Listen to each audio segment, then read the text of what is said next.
Don't forget to check out and grab your copy of our 2 newly released books, Football: A Love Story and What Did Football Teach Me? These books feature over 100 stories from current and former coaches, players, executives, and entertainers from across the football landscape, describing what got them involved in the game, what they love about it, and what life lessons the game taught them. You can find your copy or order your copy from our website at footballgameplan.com/books.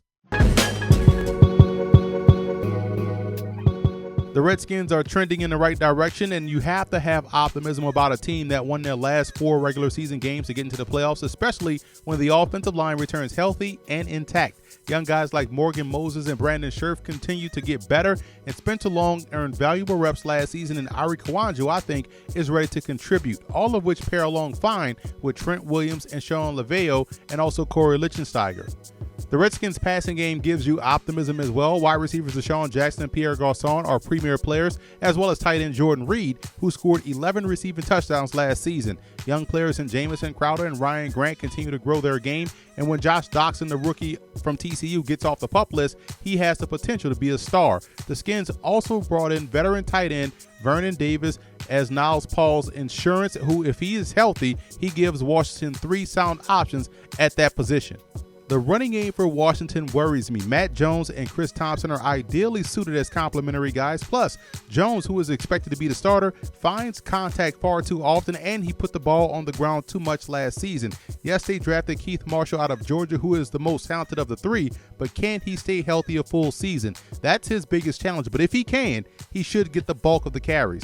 And the question is also at the quarterback position. Kirk Cousins was okay the first quarter of the season and was spectacular the rest of the way. The concern is whether or not the average Kirk or the spectacular Kirk will show up. The situation is set up for him to succeed, and it'll be up to him to continue to grow his game in the right direction. This side of the ball got significantly better in the offseason. Last year, the Redskins finished with 38 sacks, and that's a number that I think will get closer to 50 this season. Chris Baker, Ryan Kerrigan, Preston Smith, and Kedrick Golston are the cornerstones within the front 7. Ricky Jean-Francois and Stephen Paya are solid veterans as well.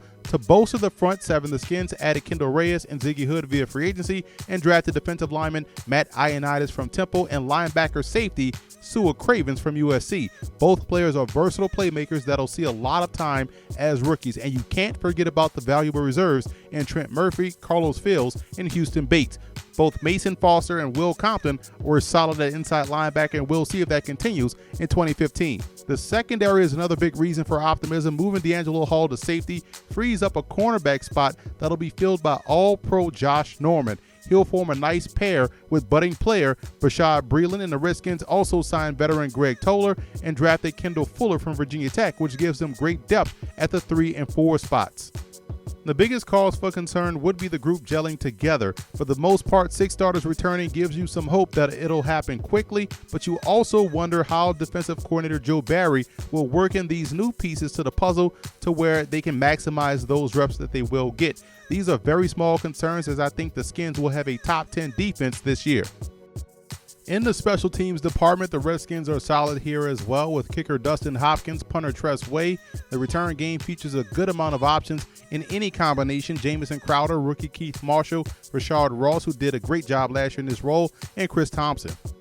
The road to the Super Bowl for the Redskins goes as follows. First, if they can find the offensive balance, they'll be very tough to beat. I know that's what you want every team to do, but when you look at the potential of this passing game with the weapons they have at receiver and at tight end, now if you can bring the running game up to speed, this offense can be top 10 worthy, and Kirk Cousins has to continue to grow in the right direction. He can't regress to what we saw in the first quarter of the season. If what we saw the latter part of the season is of any indication and he grows in the right direction, they'll be just fine.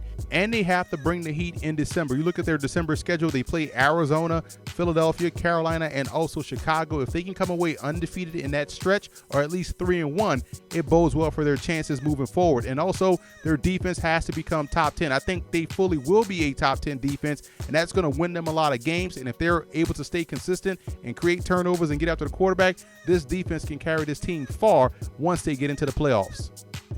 I have the Redskins finishing third in the NFC East. This is a very good football team. Just wanted to get that out the way, but I can foresee them being hamstrung because of a lack of a consistent running game.